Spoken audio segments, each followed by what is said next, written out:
Tinokwasai vadiwa vateereri mukati mechirongwa chino chatinodaidza nezita rokuti Sola Scriptura, zvichireva kuti the Bible and the Bible alone.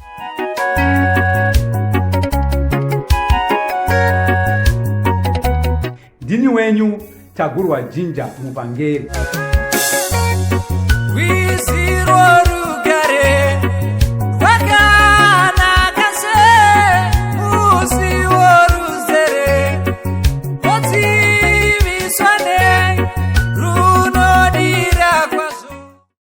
Rakanaka kwamuri vateereri, tinokuchingamidza muchirongwa chedu zvakare Sola Scriptura. Mukati mezuva ranhasi totarisa Sola Scriptura in dressing. Toona ndo chimwe chezvinhu zvinonetsa mukati menyika yatikurarama nhasi. Tikatarisa nekupindana kuri kuita mazuva, zviri kuita sekunge vanhu vakuita vachiramba vachiwedzera kutadza kunge vanopfeka nguo dzavo zvakanaka, kunyanya kuvanhukadzi. Chero nekuva mumwe vanhurume, unoona kuti kupfeka kwamazuva ano kumwe koita sekoshoreka. Bhaibheri shoko raMwari rine zvarinotaura here panhau yekupfeka here? Rine zvarinoshora here? Rine zvarinokurudzira here kuti vanhu vange vachiwanikwa vachishongedzeka vachinge vakaita? Saka nhasi ndo nyaya yedu yatichasa tinayo. Tinavo zvakare muvhangeri vedu Tagurwa Jinja. Tichakupa nguva ino kuti muchingamidza vateereri. Good evening to all our viewers. We are once more on this program, which is very important for us, for God to make us understand Him very well through dressing. Aiwa, tinotenda inzwai makasununguka kusubscribe kupeji redu nekulike video yedu. Une vanenge vane mibvunzo, pinzwai makasununguka zvakare kupinda mucomment section yedu, mubvunze mibvunzo yakasiyana siyana. Tinenge tiripo kuti tibatsirane. Chikuru ndechekuti shoko raMwari rinofambira mberi, rinonzwisiwa nemunhu wose. Phone number dzedu kana kuda kubata muvhangeri dziri kubuda pachivhitivhiti ipapa. Inzwai makasununguka kuvabata zvakare. Muvhangeri ndisingapedzi nguva zhinji, taura nevateereri. Kana totaura nezveSola Scriptura and dressing, tikutaura nenyaya yeyi. Tiri kutaura nenyaya yehuvapo hwaMwari muutsvene hwokupfeka. When we are talking of Sola Scriptura and dressing, we are talking of the real person who made it for us to know what dressing is.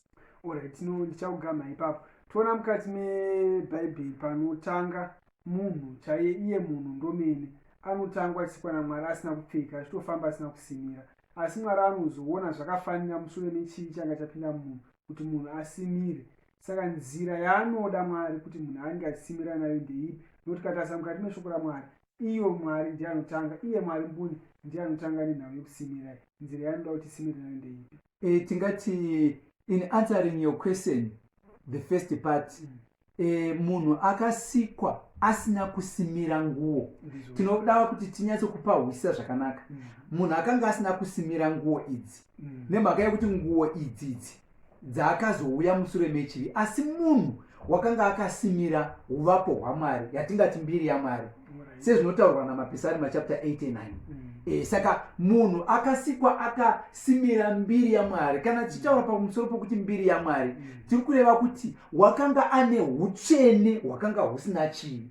Saka chakazoita kuti miviri yedu ive exposed, kuti titi taakunyara, imhaka yekuti mbiri yaMwari yakanga yabva kwatiri. Saka umwari hwakanga hwabva, ndobva tasara taane nyama iyi inoora nhasi. Saka kupfeka kunodikwa naMwari, according to Genesis chapter 3 verse 21, inobudisa pachena kuti Jehovha Mwari wakaitira nguo munhu nemukadzi wake, akavafuki. Chinondinakidza pavhesi ndechekuti kwanzi Mwari wakavafukidza idzo, zvichireva kuti vanhu vakanga vasingazivi kuti nguo dzosimirwa sei. ndizvozvo akanga adziita wacho ndimwari. ndizvozvo Saka mukusikwa kwedu sokutaura kwatinonge tanguva dzese kuti bhuku yaGenesis ine mavambo ezvinhu zvose. Mukusikwa kwedu hatina kusikwa takafanana. Ine handaufanana nemukadzi mustructure dzedu. Ndakamira apa, mukadzi akamira apa, murume akamira apa, takatosiyana kuumbwa kwani kwedu. Saka apa kuvadzidzi vebhaibheri zviri pachena kuti Mwari paakaita nguo dzemurume nemukadzi haana kuita nguo idzi dzakafanana, nokuti our operational appearance differs, our structures differs. Saka Mwari akasika vanhu vakasiyana pazvimiro asi paumwe naiye takafanana. That's why muchiona kuti chapter 22 yaDeuteronomy inobva yabudisa pachena kuti Mwari haana discord, because verse 5 iri kuti murume ngaasapfeka nguo yomukadzi nemukadzi ngaasapfeka nguo yechi yomurume. Ani nani anoita zvinhu izvozvo anonyangadza Jehovha. Saka zvobva zvatibuditsira pachena kuti our God is not a confused God. When he made garments for Adam and Eve, these garments, they were not alike, they were different. Why? Because in our structures we are different. Saka mukukwana kwokupfeka Mwari haana kuita mistake. Even ukaverenga Genesis chapter 3 verse 21 inoisa zvinhu zvakavanzika zviri pachena. Kwanze akavafukidza idzo, meaning to say hapana pakasara pakashama panonyadzisira pamunhu. Saka munhu akanga ari completely covered, ari presentable before God. Zvasiyana nenyaya dzatakuona nhasi. It's very different, very parallel. Because shoko raMwari riri kuti wakavafukidza. Isu tiri kufukidza here muviri yedu complete kuti tifanane nezvakaitwa nani naMwari. Tiri panyaya iyoyo toona kuti nguo dzatingati idzi ndidzo chaidzo dziri kufukidza. Ndoda kuti tigozobata zvakare mambotora nyaya yekuti kwanzi pane nguo dzavanhurume nenguo dzavanhukadzi. Mungapawedzera kupatsanangura here ipapo? Nokuti ndikapinda mushopu nhasi ndikatoenda pasection yakanzi ladies, ndotoona pane mitodo ndoiwanapo, zvikabudura ndozowanapo. Ndikaenda zvakare kusection yavarume, mitodo ndoiwanapo, zvikabudura ndozowanapo. Saka mungapapatsanurawo here ipapo tinyatsoona kuti dzamuri kutaura muchiti ndo idzi dzavanhukadzi, ndo idzi dzavanhurume, ndedzipi dzachona? What amazes me in this world ndezvokuti handisati ndakamboona varume vanofamba vakapfeka madress.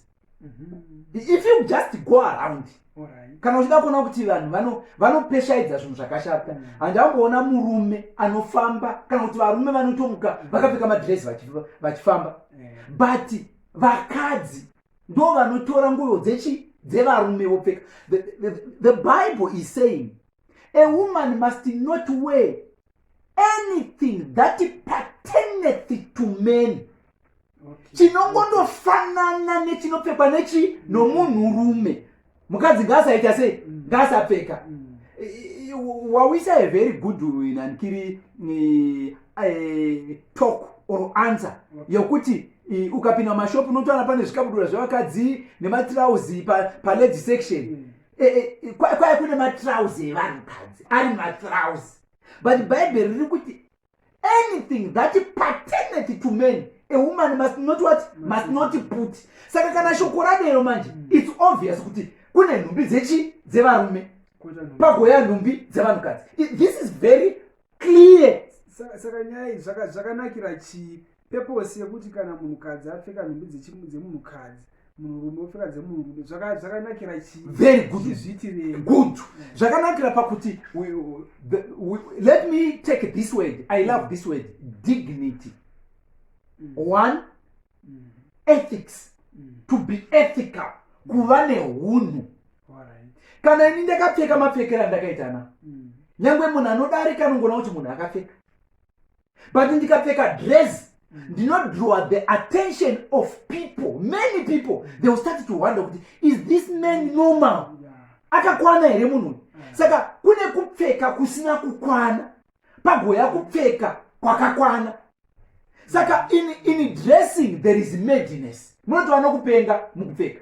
For example, if you can go around the Bible, uchaona kuti pana Genesis chapter 38, tine nyaya yatano. ari kupfeka sechifeve. Shoko raMwari rinoti wakapfeka sechifeve, zvakazokonzera kuti tezvara vake vamire vakati uyu munhu chifeve.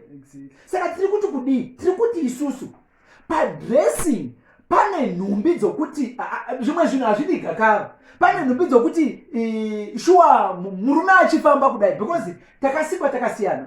Kuda kwemurume kuri pakuona. The love of men, or the feelings that are motivated to men, it is through seeing. Kuona kudai. That's why uchiona kuti munhu anochakasangana nemunhu anenge akapfeka akaminura kudai, iye achinda uko achipisana naye anodai kuita sekuti achadhumana nevanhu nemhaka yei. Takasikwa takasiyana. Saka uchiona kuti mukupfeka kune kupfeka nhasi munyika kusingadi kuti nditsanangure ndiri paplatform panapa, mokuti unowa vanhu vachiti vachitaura ona mwana wako, ona mwana wako, ona mwana wako, munhu achifamba mustreet. Chaita kuti vanhu vaite to such type of dressing. It is the awkwardness of dressing. Zvakutoti nyange mumastreets vanhu vanotosheredza. Ndakamboona pane imwe nzvimbo vakadzi vachitomanya nemazambia kunovhara mukadzi yeye. You see, saiko zvino tiri musama muri kupisa. Hameno kuti ndiani akaudza vanhu kuti chifambai makaita sei? Makashama. But vanhu vatambura nokushama mubhuku yaGenesis. Kusina vanhu maindi, kusina vamwe vanhu. Mwari akavafukidza, aona kutambura kwavo. Saka maonere ndinoita nyaya yedressing. Inyaya yanetsa. Inonetsa. Even muma congregations. Inyaya inonetsa. Muda kundogesa. Wamuna ukaira kuti mune munhu here oti mune munhu. Iwe chaunogona kupindiramo ndechekuti munhu akaita sei? Akashama. Obva imomo oenda kurumu yake yekundopfeka. Ukandonoka kuti can I come in? Okudza kuti ndiri kupfeka ndichakashama. Obuda imomo munhu imomo akashama futi. Saka uchaona kuti mukati mekurarama, even kumachechi, vanhu vanoenda kuchechi, be it on a Sabbath, be it on a Sunday, be it on a Wednesday, be it on a Thursday or a Friday, whatever day inoenda vanhu kundonamata. Uchaona kuti vanhu vanoenda kundonamata. But vakaminura vari muchechi vanenge vakatovhara mazambia kudai vakagara. Vachibuda imomo muchechi vachipinda mumastreets, you cannot see the difference. Munhu anga ari kuchechi nemunhu ari mustreet, you cannot see the difference. Because kana va mustreet havachavhari nyama dzavo dzanguva pashi. Saka impact yazo kumunhu iye munhu mbune wachiona mupfeki neukama hwake naMwari wake iri papi. That's very good. Chirongwa chedu ndeche sola scriptura. We don't think on our own, but we take what the word of God says. Ndizvoka. Ukaenda kuna 1 Corinthians chapter 6 verse 9. Inotaura pamusoro pemiviri yedu ichifananidzwa netembere yaMwari. VaKorinte inoti, don't you know that your bodies are the holy temple of God, whereby his spirit dwells in you? Saka kana muviri wedu uyu iri temberi yaMwari. Ndizvoka. Munhu kana achifamba akashamisa temberi yaMwari, kuna Mwari on your own, kuna Mwari kana akatarisa muviri waakasika uchiitiswa zvisizvo, kuna Mwari yatova mhosva. Nemhaka shoko raMwari riri kuti remember kuti miviri yenyu haisi yenyu, imi makatengwa. Ukaiverenga ichidzika inoti because you were bought at a price, makatengwa neropa raJesu. Saka muviri uyu haufaniri kutambisiwa, haufaniri kuexposwa to the environment. Unofanira kupfeka uvapo hwaMwari. Uri muna Genesis chapter 3. Uvapo hwaMwari akavafukidza muviri yavo. Just imagine. All right. Let's put this very clear. I know kuti nyaya dressing is very debatable. Let's put this very clear. Ngatiise nyaya yekuti kana kupfeka kusina basa, sei tichipfeka kuda kuvhara nyadzi dzedu. You see? Saka kupfeka tingati hakukoshi nemhaka yekuti tinovhara nyadzi dzedu kuti tifanane naMwari. Saka kana takiita opposite yokuti kupfeka ende ukatarisa bande remuviri chivi chose chiri kungobva pamabvi apa kusvika pachiuno apa ndo pane chivi papa ndo pati yetinoti munhu wakapfeka here kana kuti haana kupfeka. That's why Paul achinyora Romans chapter 3 verse 16 anoti ini handina nyadzi nokuda kwevhangeri nokuti isimba raMwari rokudii rokuponesa. Ipapapa ndo pane nyaya, hakuna kumwe kune nyaya ipapapa nokusiya matumbu ari pashi. You find out kuti iko zvino kuti uone kuti ava mai ava ndi mai vanonzi muroora kana kuti munhu ari kuenda kubhawa zvake kuma-night club. Because kana munhu ari ku-night club we don't have questions. Because totoziva kuti ndo mupfekero unoitwa kuvanhu vanoshambadza miviri yavo. But kana zvakudaro manje kuchechi kuti anenge akapfeka trouser yakarohwa hameno zvimalegini zviriko zvokuti unenge uchiona nyama yemunhu akapfeka apa munhu achitamba sele kuna Jesu kusvika panapa achirola nhumbi dzemukati idzi dzichionekwa dziri kushe kana zvadero manje. That's why uchiona kuti shoko raMwari kuna zvakazarwa chapter 18 rinoti come out of Babylon my people. Don't be counted with it, because the word Babylon, it comes from the Hebrew word which means Babel. Babel, it means confusion. In the church of God, I'm finding one confusion. Kuti toto debate nyaya yekupfeka tichinamata toto debate kutomidza zuva vanhu vachidebate. Saka kandinei vanhu vachine pfungwa yekuti ndionekere kandive more acceptable hunge ndiri less covered. Because mukatasa mufambiro uri kuita nyika kuita sekuti ukatora kana kutanga mapicha avanhu vakare, ukatora mapicha evanhu vakatogwa mapicha avo mu20th century uzotora yaike zvino unasona pane musiyano kuma-90s uku vanhu vanyazozvivhara zvina, asi izvezvo zvakasengekwa kunzi kushama ndo chinhu chiri more acceptable. Chii chiri kukonzeresa zvinhu zvakadai? Ukaverenga chapter 24 yaMateyu pane zviratidzo zviri kutaurwa naJesu, ende chimwe chacho ndechekuti kusarurama kuchawanda. Even when Daniel was given the vision of the end time, akaudzwa kuti the same message kuti wickedness is going to grow from day to day. Saka kana tikwatoona vanhu vachinyanyowedzera kushama kana kuwedzera kutadza kupfeka, musoro mako ngakupinde mupfungwe kutoti kuuya kwaJesu kwapi. Ndochokwadi, ndo isaini ndeimwe yechiratidzo iyoyo kuti haiwa kwatakuinda uko akusiko. Yes kuguma kwenyika kwapi. Naiva tiri matomatisere pamusika okuti mukadzi angafarira kuti zvidzva iko zvino fashion irikoka.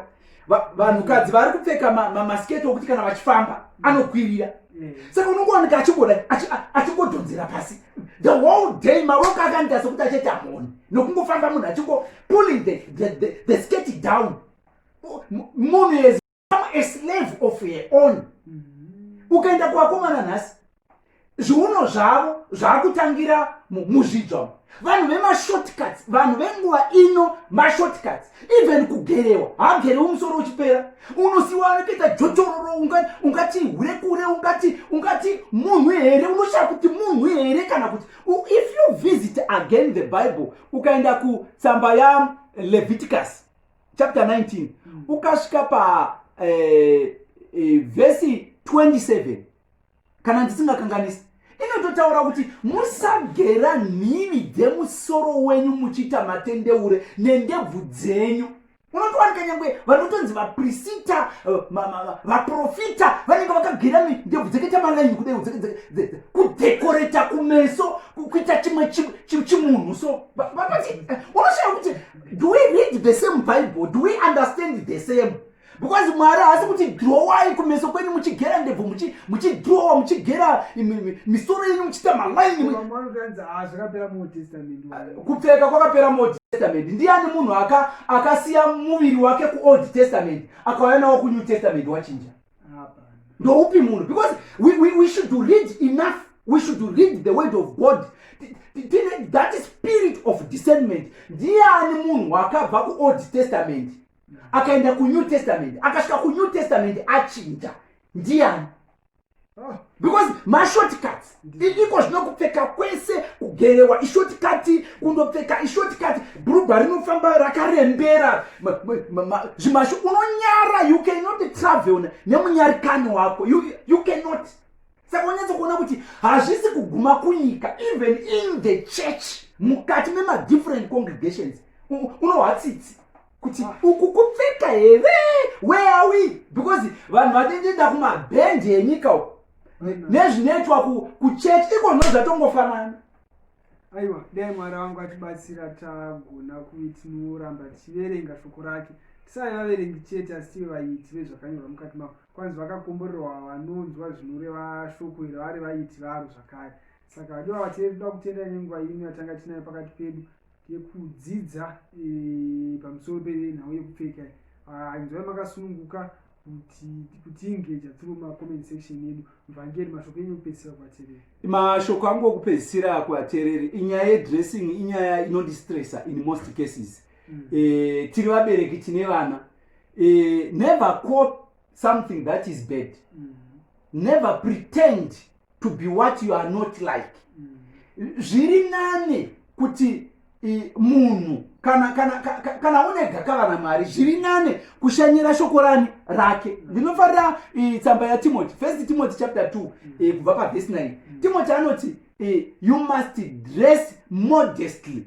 Muchishona anobva ati kana muchipfeka imi vakadzi, pfekai mune kunyara nekuzvidzora.